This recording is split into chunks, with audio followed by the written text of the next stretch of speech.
Welcome to Facing the Future, brought to you by the Concord Coalition on WKXL, New Hampshire's talk radio station. I'm your host, Bob Bixby. Each week, we take a nonpartisan dive into topics related to the federal budget, the economy, and how they affect our nation's future. This week, we're going to focus on tax policy with Howard Gleckman. He's a non-resident fellow at the Urban Institute and the Urban-Brookings Tax Policy Center. Up until last month, he wrote a regular Tax Vox column for the Tax Policy Center. And before joining Urban, Gleckman was senior correspondent in the Washington Bureau of Business Week magazine.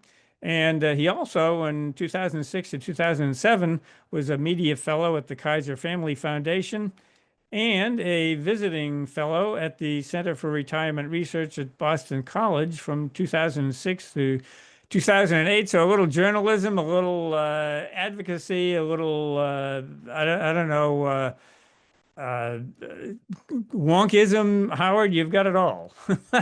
Bob, it's great to be with you, and you and I have been talking about these issues for many decades, and it's great to chat about it again today. Yeah, that's right. I remember talking to you back in your Business Week days about also Social Security reform in the 1990s and We're whatever. still talking about Social Security I know reform. it really. The story hasn't changed much.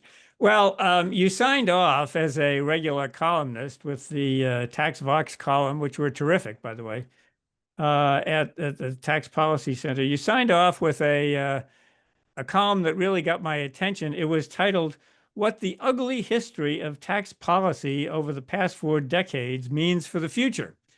And since I witnessed that ugly policy myself and for the last 4 decades, and also since this program is about facing the future, I thought that this would be a perfect opportunity to get you on the show. Let me just ask first about the Tax Policy Center and you. What's your evolving role there now with the Tax Policy Center? Is really a great institution. Well, Tax Policy Center is a joint venture of the Urban Institute and the Brookings Institution. We've been around for 20 something years. I've been there for 18, and I started the blog TaxVox back when I joined. Uh, Tax Policy Center is a nonpartisan, largely data-driven think tank.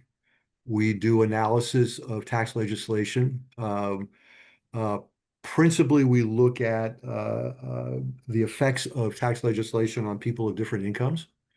So we look at whether tax policy is progressive or regressive. And we also do some revenue estimating, although we leave much of that to Congress. And try to, over these years, try very hard to do what small things we can to improve tax policy. A few places we've had a few wins, but mostly it's been kind of a sad story over the years. Well, I think it's been a terrific resource over all those years and continues to be so.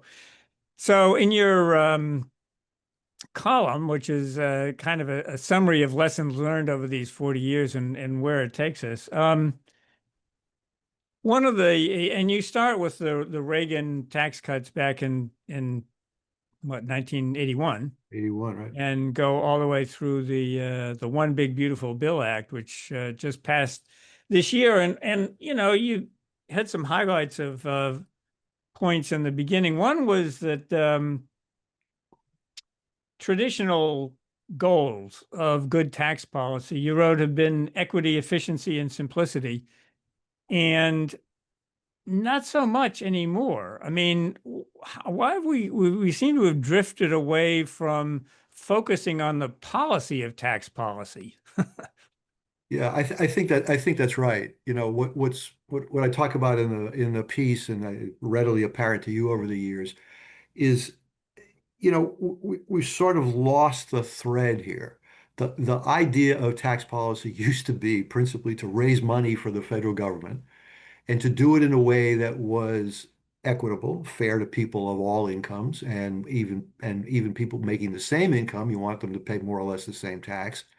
You want it to be simple, and you want it to be efficient. Taxes, by their nature, are inefficient. They cost people money that they could otherwise spend on productive things. But you want them to be as least inefficient as possible, maybe put it like that. And what's happened is we've kind of completely lost the thread when it comes to using the tax policy to raise sufficient revenue to pay for the government. We had a $2 trillion, nearly $2 trillion budget deficit this year. So clearly we're not raising enough money to pay for what we want to do. Um, uh, Taxes are not equitable. Increasingly, people making the same amount of money are paying different taxes just depending on the way they make the money, which doesn't really make any economic sense. And increasingly, they're inefficient. They're imposing we're imposing tax policy in ways that discourage people from investing in the most efficient ways. So, there are these three principal goals that we've had, and now we're violating all three of them often at the same time. You covered, I think, the 86 tax reforms. I mean, there were big debates about all these things, and they were bipartisan Yes. in nature, as I recall. Yes. So the 86 Act was a very interesting example. So it was driven principally by President Reagan. Um, and it made it because it had the support of Dan Rostenkowski, who's the Democratic chairman of the House Ways and Means Committee, and Bob Packwood, who is the Republican chairman of the Senate Finance Committee. And they created a bipartisan consensus around a, a dramatic change in the revenue code that at least made efforts to be more efficient, more equitable, and simpler. Didn't quite make it in some of those cases. It certainly wasn't simpler, but it tried. And now we really don't try. Do you have any sense of why that happened? I mean, because you sort of go from an effort like that to the last tax bill, which we can talk about in more detail, but that was just a totally partisan enterprise based on campaign promises rather than tax reform principles. What what happened over those years? Yeah, so Bob, part of it, I think, is it just mirrors what's happening in politics in general. So what I describe in the column is not simply about taxes. It's true across the board. We're not doing bipartisan legislation in any way about anything anymore. It's really all about winning. And you got the red team and the blue team, and the red team has to beat the blue team, or the blue team has to beat the red team, whoever's in power. Um, so we've kind of lost the idea of making good bipartisan tax policy. And one of the important things that I point out in the piece about bipartisanship, I mean, it's not something that just sounds nice. One of the things that's important about it is it makes for relatively consistent tax policy. When taxes are partisan or tax cuts are partisan, when the other guys get in charge, they're just going to repeal it. Classic example of that is the Inflation Reduction Act passed by Democrats um, uh, on a completely partisan basis, and it included massive amounts of money for green energy subsidies. So now the Democrats lose control and the Republicans get control, and they just take them all away. And if you're going to make investments in anything, but in this case in energy production, these are long-term investment decisions. It takes years to get something built. And what we're doing is we're creating a tax policy where nobody can do any planning because you don't know in the next election whether the tax law is going to get repealed. And that's a huge disadvantage, um, to business and in fact even to individuals. Well, I always say that certainty is important to businesses, and markets get concerned when there's uncertainty. And we can talk about that on the other side of the break a little bit when we get into tariff policy, which has been a whole new thing. Um, I'm talking to Howard Gleckman. He's a non-resident fellow at the Urban Institute, part of the Tax Policy Center for the past 18 years. And we're talking about a new column that he wrote called What the Ugly History of Tax Policy Over the Past 4 Decades Means for the Future. I'm your host, Bob Bixby, and we will be right back after these short messages. Welcome back to Facing the Future. I'm your host, Bob Bixby, and I'm talking with Howard Gleckman. He is a senior fellow at the Urban Institute, non-resident fellow at the Urban Institute and the Urban-Brookings Tax Policy Center. Covered Capitol Hill for a number of years, and we're talking about he was a Business Week a reporter before joining the Tax Policy Center, and we're talking about the ugly history of the past 40 years of tax policy. One of the things that I recall being a subject of great debate that you don't hear quite so much about, although it's still around, is tax expenditures. Now, these are, deductions, exclusions, exemptions, things that almost function like spending programs or entitlements, in fact, through the tax code, and there are a lot of them. I mean, it's over $1 trillion worth if you sort of add them all up. And so one of the prescriptions for tax policy is to have a more efficient tax code. You lower the rate and broaden the base. And I guess you kind of suggested in your column that they're doing half of that, but not the other half. That's right, and that creates a fiscal problem, right? That's right. I mean, the traditional laws of tax policy are you want to have low tax rates, and we've succeeded in doing that. But before Reagan's 81 tax cut, the top rate was 70%. Now it's half that, and overall, that's probably a good thing. Um, the problem is that at the same time we're lowering tax rates, we are exempting all kinds of income from tax. And you see it in the bill that Congress passed last July, as at the encouragement of President Trump, uh, uh, tips, for example. Tip income, at least for some people under some circumstances, is tax-free. And the question you could ask yourself is why should a restaurant server who gets paid with tips not have to pay tax on their tip income, yet somebody who works in a warehouse who makes exactly the same amount of money have to pay income tax on their income? Doesn't make any sense. That's the problem with these special tax expenditures. Now, as you know, we are now doing much of our social policy through the tax code. For decades, we have had a tax exemption for employer-sponsored health insurance. And employer-sponsored health insurance now covers 60% of people who are of working age. Um, it's kind of the foundation of our health system for people except for those on Medicare. Uh,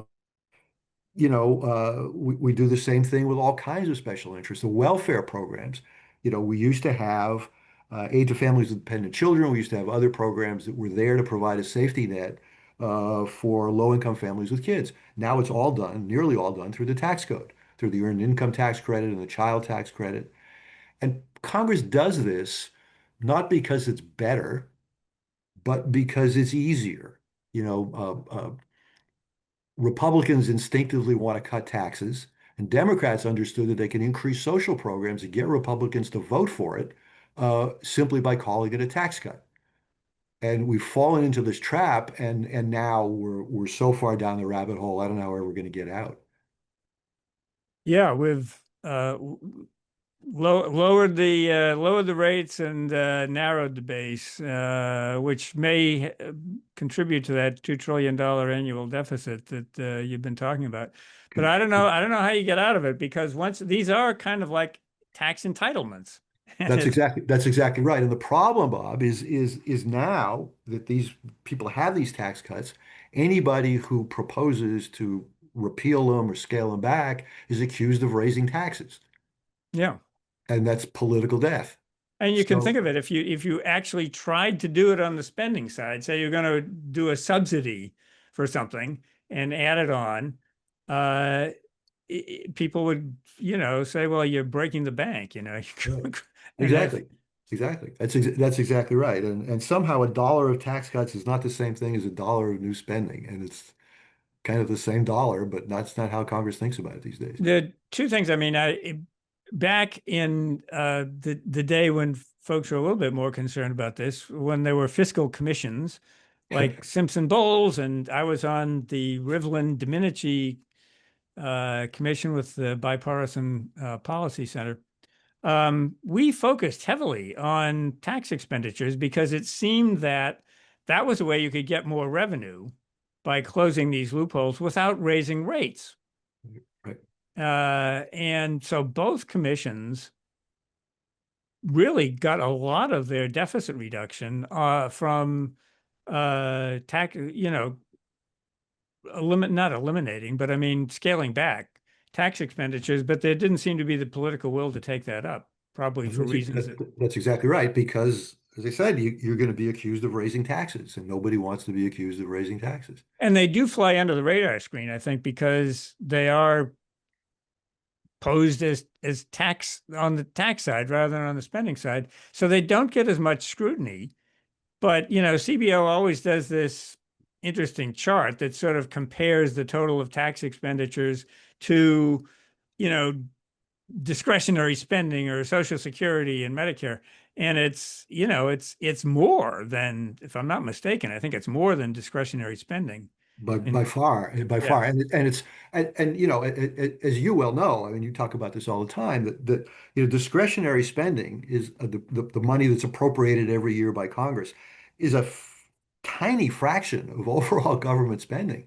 Most government spending goes to Medicare and Social Security and Medicaid and interest on the debt, all of which appears that nobody's going to do anything about. And that discretionary spending, which is, by the way, the subject of the government shutdown and all of that, is a very small part of the problem. Yeah. It's the tail wagging the dog. Yep. Another aspect of this that you've talked about, wrote about in your column, is that the IRS itself is less capable of administering the system that we have. And I wonder, why is that? I mean, why? Because their funding has been cut, and then it got a big boost in the Biden administration, and the Republicans have been trying to scale it back again. What, why do people have it in for the IRS? Part of it is nobody likes the IRS. There's no politician who's going to stand up and say, "I'm the guy who supports the IRS." We need, it just doesn't have any friends. Um, there's a significant body of research out there that shows that when the IRS does its job well, it actually more than pays for itself. It generates more revenue than it costs. Um, but that's not a popular argument that people want to hear. There is, this continued idea that the IRS is full of, armed, agents who are going to break down your door and take your money. It's largely a myth, but it's out there and it's effective. So two things are happening to the IRS. One of them, as you note, it was desperately underfunded until 2023, when Democrats forced through legislation to substantially increase its funding, and not just for enforcement, but actually for running the computer system and doing taxpayer assistance and all of that. And Republicans, since they got back in charge, have been scaling back that funding pretty dramatically. Almost all the money that was allocated for enforcement has been the additional money was allocated for enforcement has been eliminated. Uh, the other problem with the IRS, which is very troubling, is it's increasingly becoming politicized. The Trump administration is explicitly, I mean, they don't make a secret of this, explicitly saying they're going to use the IRS to go after Trump's perceived enemies. And when you do that, you damage the credibility of the tax collector. And when you do that, I think you make people less and less willing to pay their taxes. So you have a combination of people know that they can get away with not paying their taxes because there's no enforcement or much less enforcement than there used to be. And they feel for ideological reasons, why should I pay my taxes? Because I don't like the current administration or whatever it is. And you add all that up together, and I think it's a very troubling situation. We are on our seventh IRS commissioner since Donald Trump was sworn in as president last January. Um, and because they don't actually have one, the acting commissioner of the IRS is the Treasury Secretary. And there were good reasons why they wanted to keep the IRS commissioners separate from political appointees. And now that's been entirely lost. So it's very troubling, actually, what's happening in the IRS. And the consequences, I think, are hard to they're not easy to anticipate, but I think they're very troubling. Yeah, because we do rely on the IRS to collect the revenues that fund the government, and a lot of it is, we rely on people to trust the system to file their taxes. I mean, it's and if the IRS is not trusted, it fosters that.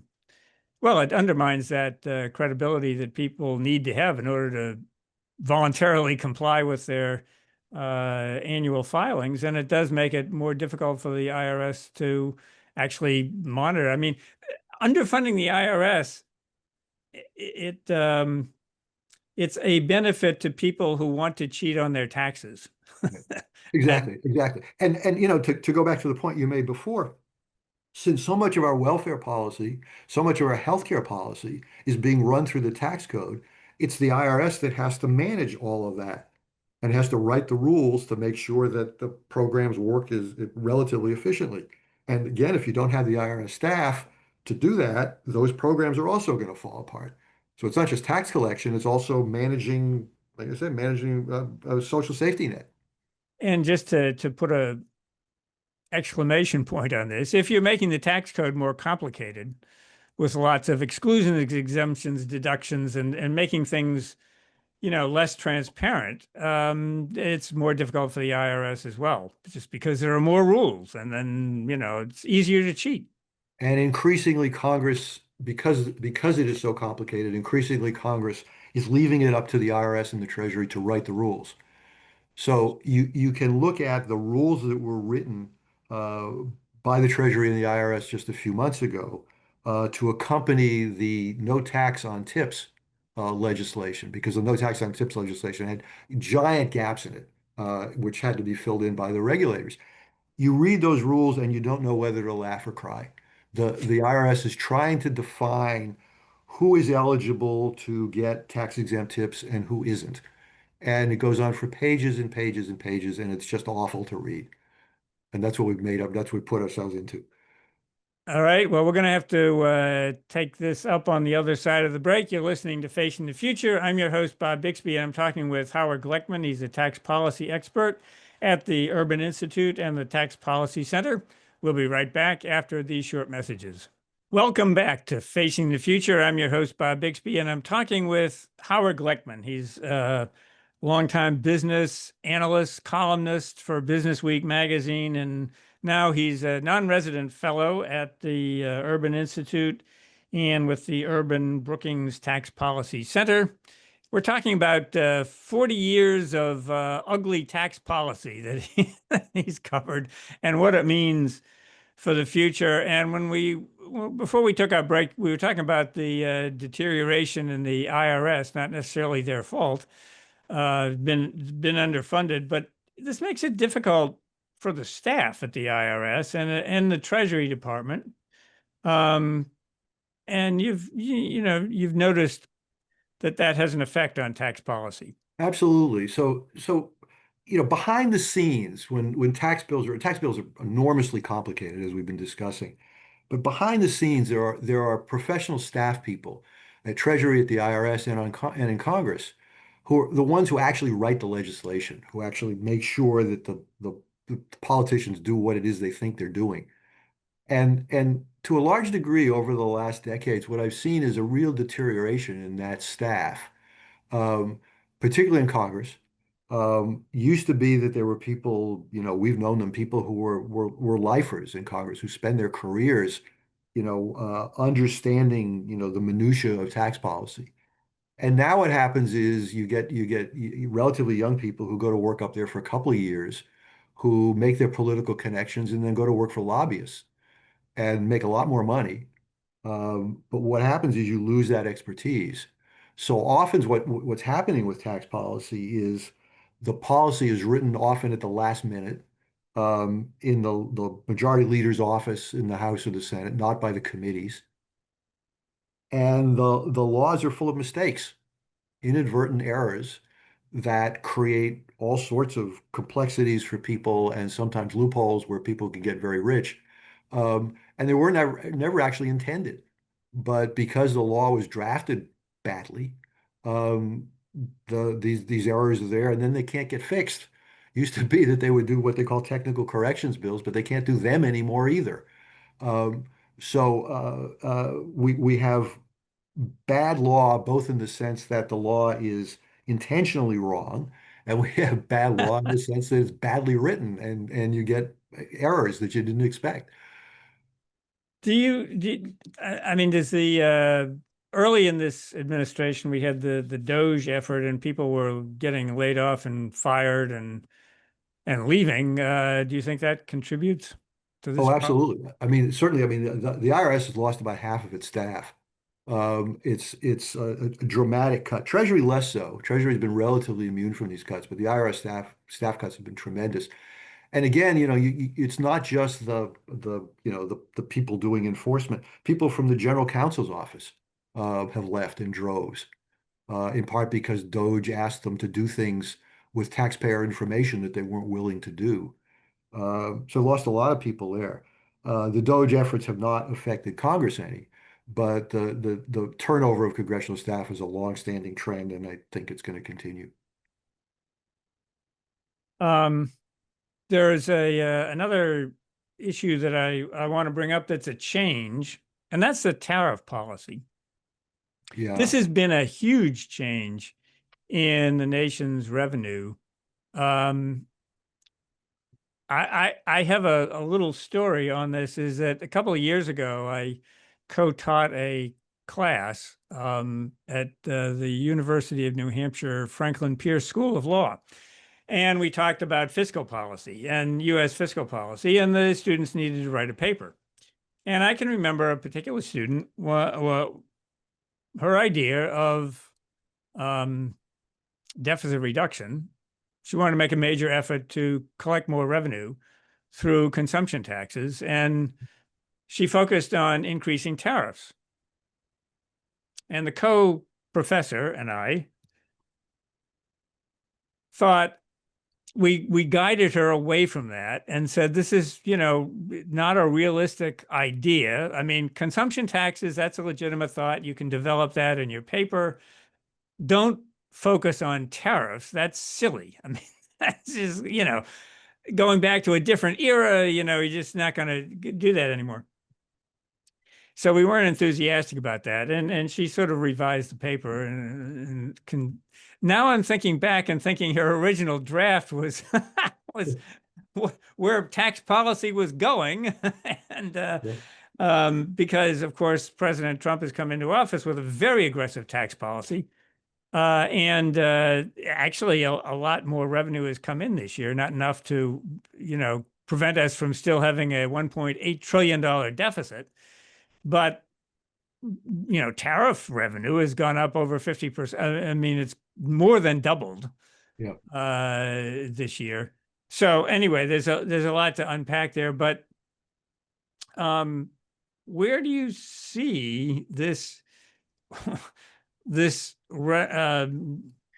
this new evolution of tariff policy leading to?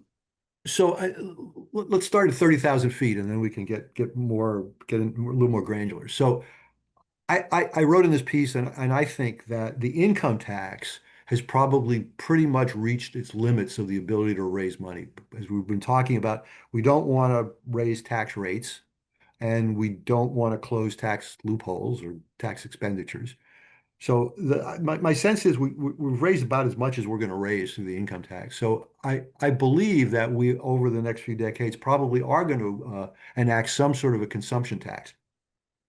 And just for your listeners who aren't into the weeds of this stuff, an income tax is basically a tax on your income. A consumption tax is a tax on your spending. And there are a lot of different ways to do this. You can do a value-added tax, which is what most European countries do. You can do a cash flow tax on American businesses, um, or you can do a tariff. Um, the first two, a value-added tax and a cash flow tax, actually make a lot of economic sense. They've got issues you've got to address, but you can make them work. As they say, they work pretty well around the world. Uh, Tariffs, to be blunt about it, are stupid. Uh, the president has operated under this strange assumption that tariffs are paid by foreign countries. And the reality is that tariffs are not paid by foreign countries. They're paid almost entirely by American businesses and American consumers. American businesses pay the tariff at the border, and they either eat the cost, or they reflect the cost by raising prices of whatever imported goods they're selling. And it not only works for retail products, but it's also very important to note, they work for what are known as intermediate goods, the parts that are used that go into, let's say, American manufactured cars often come from overseas. So when you raise tariffs, you are in fact raising taxes on Americans. When the other day the president got mad at this television commercial that was produced by the Canadians, he said he was going to raise tariffs on Canada by an initial 10%. But what he was really doing is raising taxes on American consumers who buy Canadian goods by 10%. Um, why that helps anything, I don't really understand. Um, so um, the other thing to know about tariffs is, yes, tariff revenue has increased dramatically under President Trump, but it still reflects only about 10% of what we collect in income taxes. It's still a very small share. One of the reasons why the American economy has held up relatively well in the last few months, despite the predictions of some people, is because tariffs are still a pretty small part of the economy. So, uh, so it's very difficult as a matter of math. It's very difficult to think you could take tariffs and use them to replace the income tax. There's just not enough imported goods to make that work. And the other thing to remember is, the higher the tariffs, the higher the tariff rate, the fewer goods we import, and the fewer goods we import, the less tax we collect. So it's sort of a vicious cycle here, and in the end, it generates less revenue, not more. And the other thing to remember is, when people do revenue estimates of the Trump tariffs, they're doing it over 10 years. We were talking before about how taxes are simply not sustainable. This is an example of that. These tariffs are not going to live past President Trump's presidency, or at least many of them won't. So they're going to generate a lot less revenue than the president thinks, and they're not nearly going to raise enough revenue to replace the income tax. So your student, I think, was incorrect on not only on the policy but on the math. Well, the problem is that, you put that stuff into the baseline, as CBO would have to do, Right, and it looks like this huge windfall of, $4 trillion or so over right, 10 years. And right, it isn't going to be there. So if people make plans based on that, you make the hole that we've already got even bigger. But we're going to that's have right. to leave it there until we're just going to take a break. And Okay. we're going to continue to talk about tariffs on the other side of the break. You're listening to Facing the Future. I'm your host, Bob Bixby, with a little bit of a shaky voice this week. And I'm going to be been talking with Howard Gleckman of the Tax Policy Center. We'll be right back after these short messages. Welcome back to Facing the Future. I'm your host, Bob Bixby, and I'm talking with Howard Gleckman of the Tax Policy Center about what he calls 40 ugly years of tax policy. And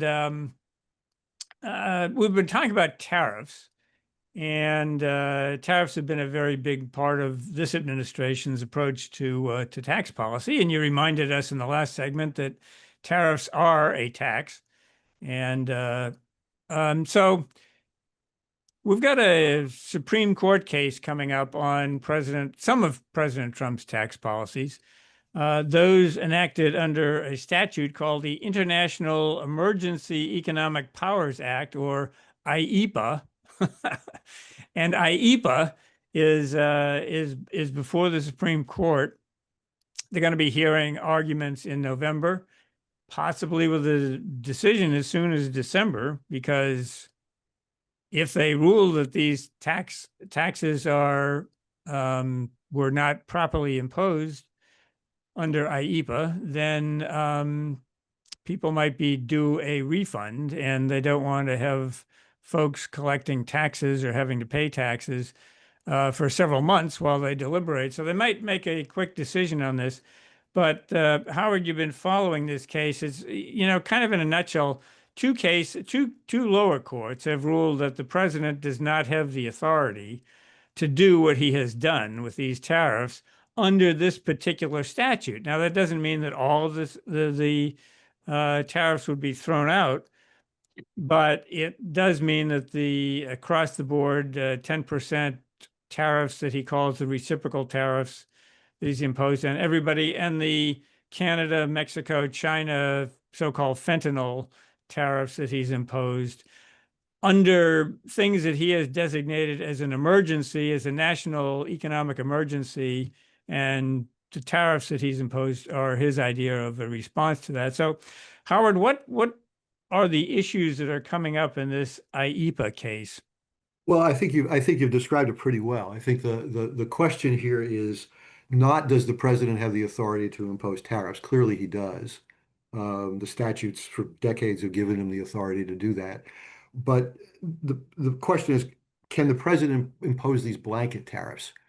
So there are sections of the trade law that, for example, gives the president the authority to impose tariffs where a country has engaged in unfair trade practices with the United States. This is a question about can the president use this law, this IEPA law, to impose blanket tariffs essentially on the entire world, even when there's no specific economic purpose for it. Um, the Constitution quite explicitly gives the Congress the authority to raise and lower taxes. That's right there in the Constitution. Um, when it comes to tariffs, Congress has largely, for many decades, abdicated that responsibility and given it to the president, um, rightly or wrongly. President Trump has taken that sort of informal grant of authority to extremes and essentially said, I can do whatever I want. And the question before the court is, can he? Are there any limits on his ability to impose tariffs? And that's what the court's going to decide. And what we've seen so far in the administration is largely the Supreme Court saying we're going to allow President Trump to do what he's doing until these cases work their way through the courts, which could take months or years. This is an exception. This is a case where the Supreme Court realizes that there is some urgency here. As you said, it would create a very awkward situation. It's already created an awkward situation where companies are paying these tariffs. They're going to have to be paid back. If the Supreme Court takes a year to decide this case, it's going to make it even worse. So they're probably going to respond pretty quickly. I think the question is going to be how broadly are they going to interpret the president's authority to impose tariffs? And we'll see.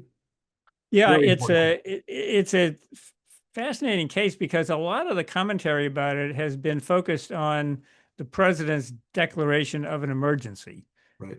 Uh, and it just seems on its face that some of the reasons that he's given in public for imposing these tariffs do not constitute an emergency. They don't satisfy almost anybody's definition of what an emergency would be, including the case that you just mentioned of he didn't like an ad that Ottawa ran about a province in Canada ran on Right. television, and that doesn't seem to be an emergency. But the case was really decided below on what does it mean to regulate importation. Those are two words that are in that statute that we were talking about. And it gives him the authority. Does that mean, like you said, open-ended? Does that mean he can just do anything by just declaring an emergency without review and then doing anything after that, imposing tariffs without any constraint in response to an emergency that really can't be reviewed because he said it? So it really is a huge ceding of power under the Constitution. It seems, and Congress That's is right. going along with it. That's right. And Congress could, if it wanted to, it could reverse some of these tariffs, but it's shown no inclination to do that.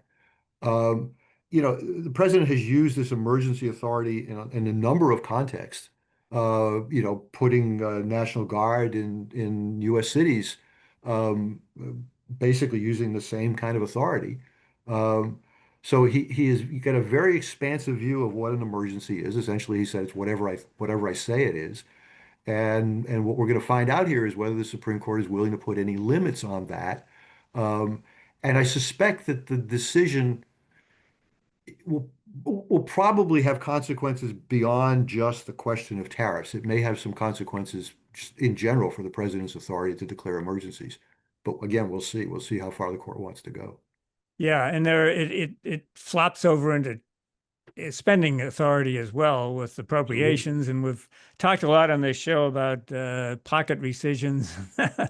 rescissions, and that sort of thing. And I mean, so there are really and that's before the Supreme Court also. So there are very large separation of powers issues that should be decided in the next several months that go both to the revenue power and the spending power, the whole power of the purse. Really, it's And that's right. And the fundamental question, this isn't so much a legal question as it is a governance question, is is the Congress willing to try to restore any of its historical and constitutional responsibilities over spending and taxes?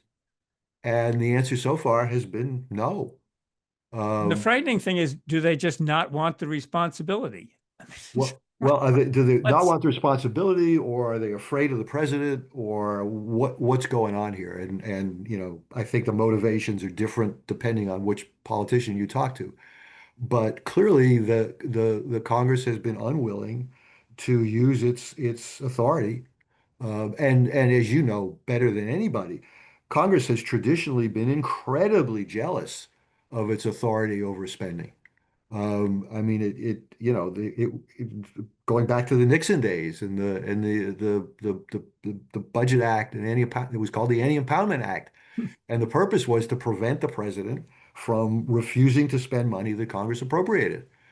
And now Congress is just sort of sits on its hands while the president refuses whatever he wants to call it, refuses to spend money that's been appropriated. And interestingly, during the shutdown, we're seeing the reverse. We're seeing the president spend money that hasn't been appropriated. He's just sort of pulling money out of thin air and spending it for whatever he wants to. And once again, Congress just sits there supine, saying nothing about it. It's quite remarkable. I think it is too. Howard, we've only got about 2 minutes left. So I wanted to give you an opportunity to sum up these 40 years of ugly tax policy and kind of look forward to what it means for the future. Yeah, so I think we've talked about the problems. Let me try to look forward a little bit. I think uh, there will be a reaction to this. I think when President Trump leaves the stage, I think we're going to see Congress reasserting some of its authority when it comes to tax policy. I think the big question, as I mentioned earlier, is what is the tax code going to look like in future years? I think that and the question of the IRS are the two biggest questions that the government is going to face. Are we going to restore the authority of the tax collector to do what it needs to do to generate revenues?